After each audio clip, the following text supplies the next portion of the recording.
Now available in paperback and Kindle Unlimited. John Haynes, the man with nothing to lose. The man who rules the world runs into the irresistible force of a man with nothing to lose in this action-packed, all-new John Haynes series adventure. Get the regular and variant editions of John Haynes, the man with nothing to lose on Amazon.com today. In a previous video, I talked about how black bootlicks are the first black somewhere who keep our community from going anywhere. And in that video, I talked about how all of these so-called educated black professionals have not really led to the black middle class growing substantively. Now, over the last 60 years, we've had a lot of first black college educated professionals going and getting their degrees and getting jobs in corporate America. However, many of these first blacks have not really led to there being a large number of foundational black Americans winding up being employed and becoming a solid economic base that has lifted the black community out of poverty.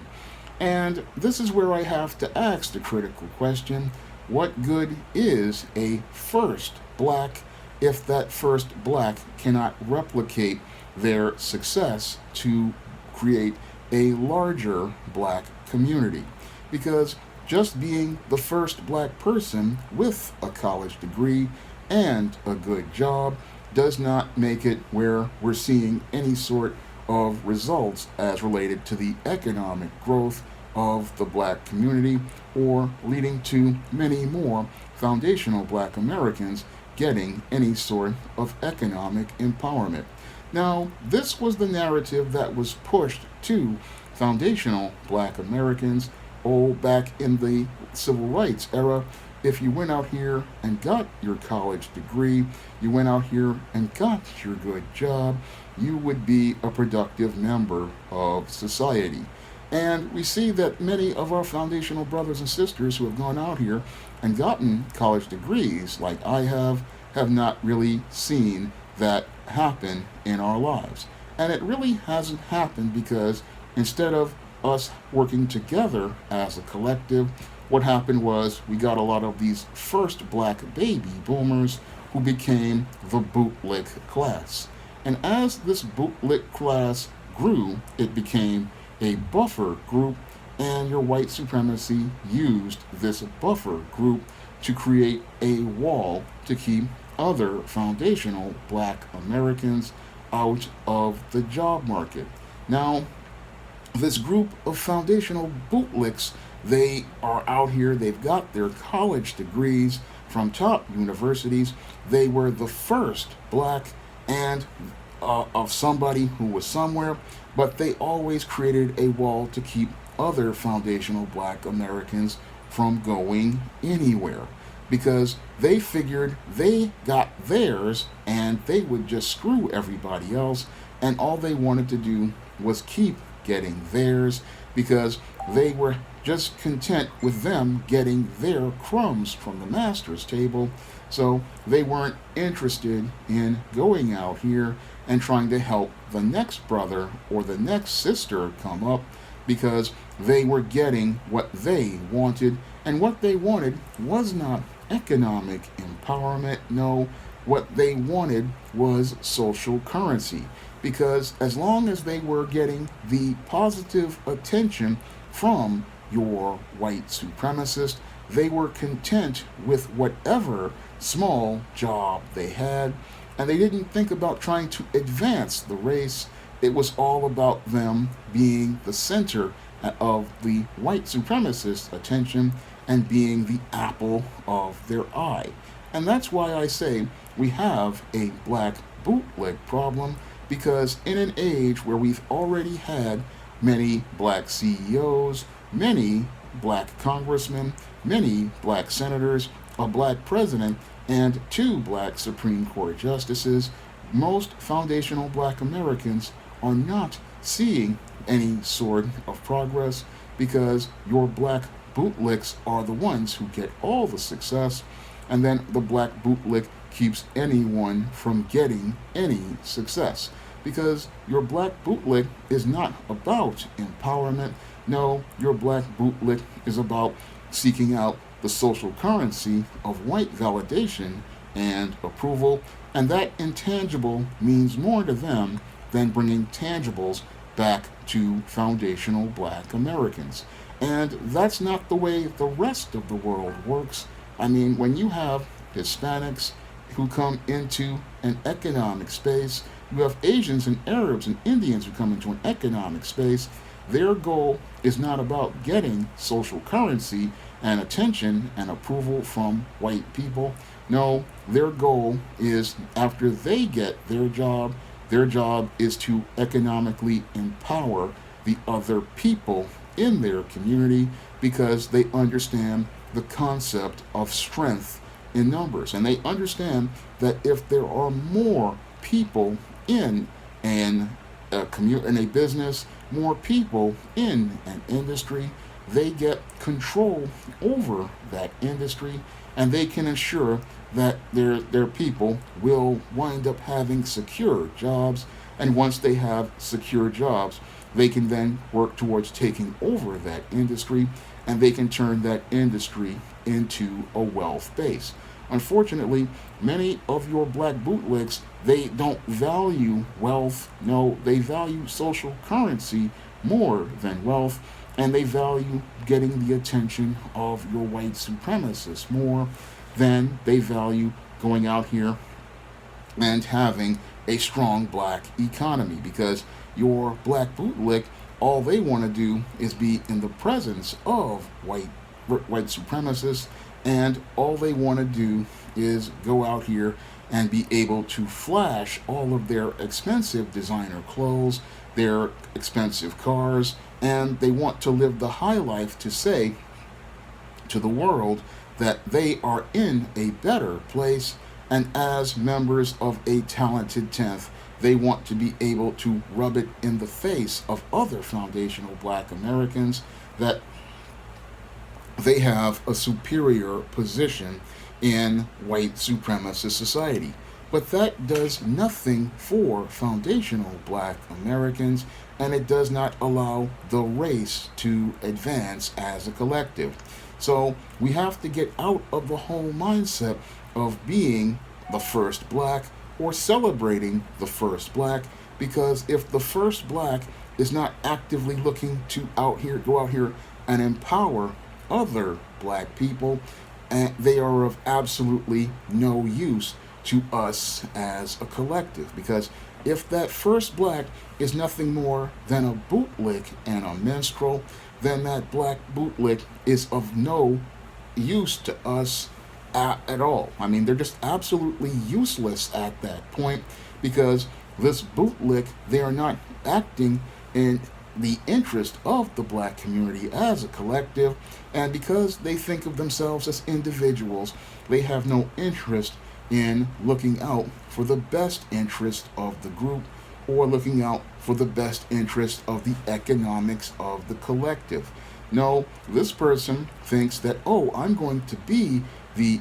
nice, I'm going to be the one who gets all of the attention from the white folks, and that mindset is destructive to foundational black Americans, because the black bootlick, one, believes he is superior to other foundational black Americans because he's getting attention from white supremacists, and two, they have already adopted a white supremacist set of values. And because this individual is seeking white supremacist validation and has white supremacist values, this is basically like hiring another white supremacist to work at a company, because that's basically what your black bootlick is. Your black bootlick is nothing more than a white supremacist in blackface, and this white supremacist in blackface will actively go out here and oppress foundational black Americans in the exact same way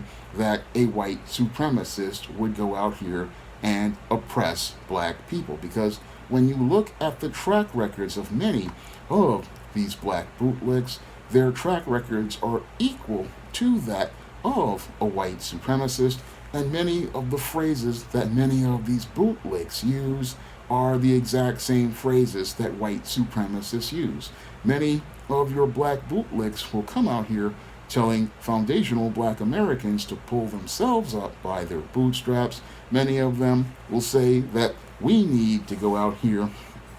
and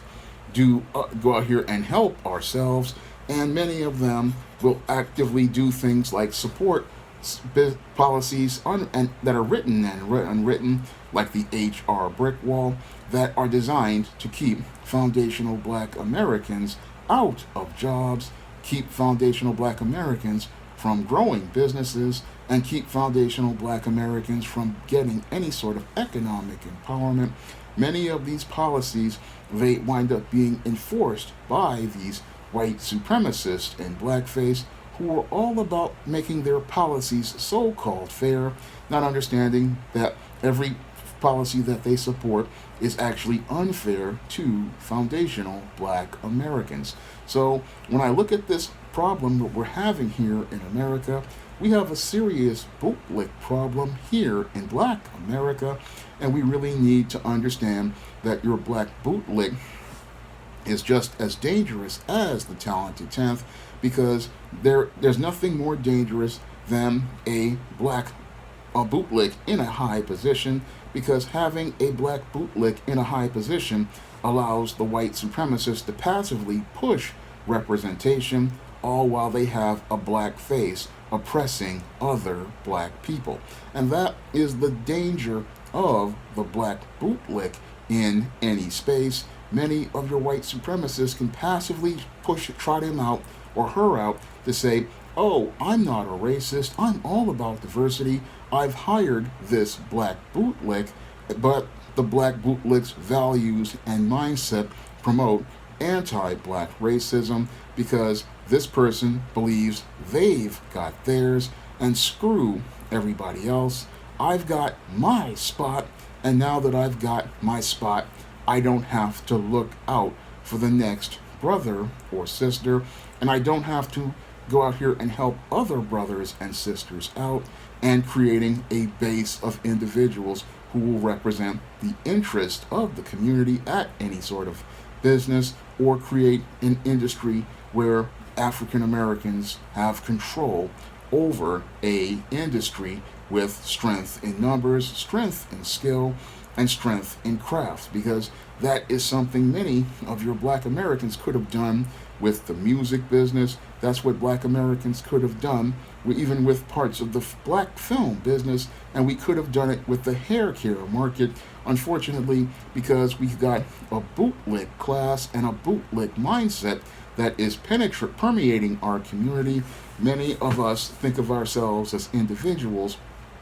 and we're opportunists out to get what's ours, not thinking about getting something and giving back to the collective to ensure that others are able to benefit from the wealth base. And that is one of the worst problems we're having, because when you have a bootlick class, the bootlick class, they are the first blacks to get somewhere, but they ensure that there are nobody else from the community will be able to go anywhere. Once these bootlicks get up the ladder, what they do is pour gasoline on the ladder and burn the ladder so that nobody else can come up, so they can be the only ones up there. Unfortunately, when they become the only ones up there, they put themselves in a vulnerable position, and that vulnerable position is one where they're all alone. And when they're all alone, what happens is the white supremacist knows that they're vulnerable because they're by themselves,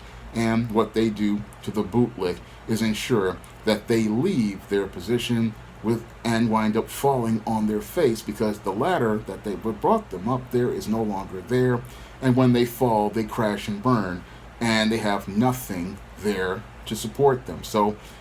that's why Professor Black Truth always says bootlick is a job without a retirement plan, because many of these people, they go out here and push away the foundational black Americans who could be a support system, and because they want to be an individual who looks to lick the white man's boots and gain favor with him, they have nobody in the black community to support them when they wind up getting kicked out, because those white supremacists have strength in numbers. They control the economic base, and they use that to go out here and kick that black bootleg out. And while the black bootleg has enjoyed his time for a little bit of time, he winds up falling flat on his or her face. And then what happens is then they want to come back to the black community and they want to go out here and get help. But who would want to help the first black who went somewhere and didn't wind up helping anyone go anywhere? That's the critical question many black people have when it comes to these bootlicks. And why should we help people who get somewhere when they won't help anyone else go anywhere? Because that's not helpful to us at all. And that's why Black America has to really go out here and start just distancing itself from the bootlick class. Because if this group won't help foundational Black Americans get somewhere, then we don't need to go anywhere with these people, because they want to be the first black by themselves. But we need to say that you don't represent us if you're not going to empower other black people, if you're not about bringing tangibles back to other brothers and sisters and bringing back other black jobs or other black dollars or other black business contracts to other black people, then you are of no economic use to the black community. And if you're not about helping other black people get somewhere, then you don't have anywhere to be in the black community as I see it, because we have to change our mindset as related to who we have in our community, as related to economics, and we have to realize that black bootlicks are a problem in our community in this 21st century, because after 60 years of the first black somebody, we should be further than we are. And if the first blacks aren't really doing anything, or the second blacks aren't doing anything, then we really need to start rethinking who we go out here and support, because skin folk ain't kinfolk, and if these skin folk ain't about helping out their kin, then we don't need to deal with these kind of people, and we need to deal with these race traders as I see it, because the bootlick class needs to be shown the door, because we don't need you being a gatekeeper that keeps other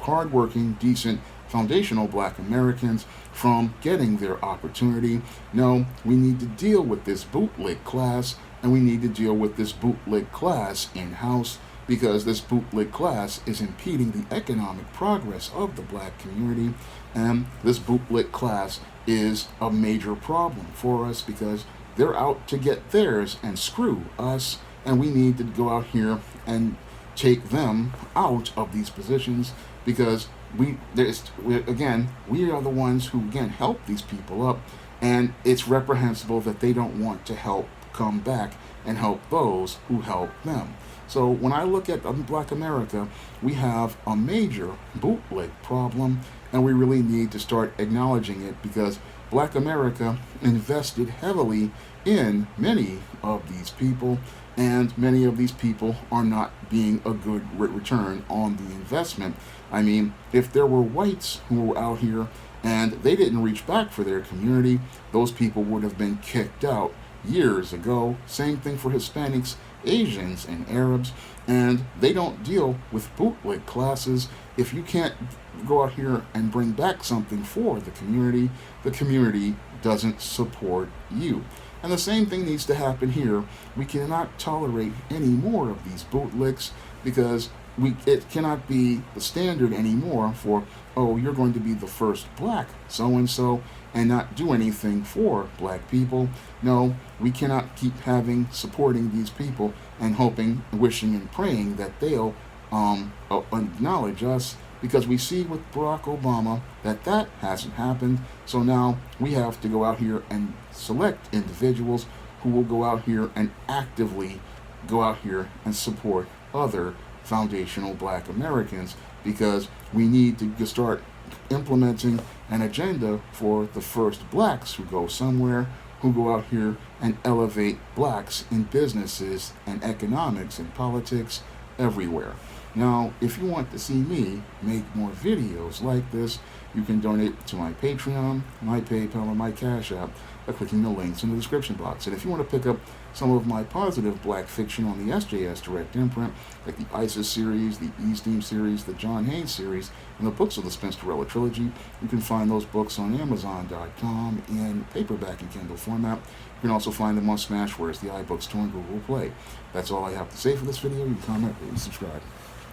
Now available, paperback and Kindle Unlimited, ISIS, the main event. It's carnage inside of a steel cage when the goddess next door steps in the squared circle with the beast from the boss in this action-packed all-new ISIS series adventure. Get ISIS, the main event, paperback and Kindle Unlimited today.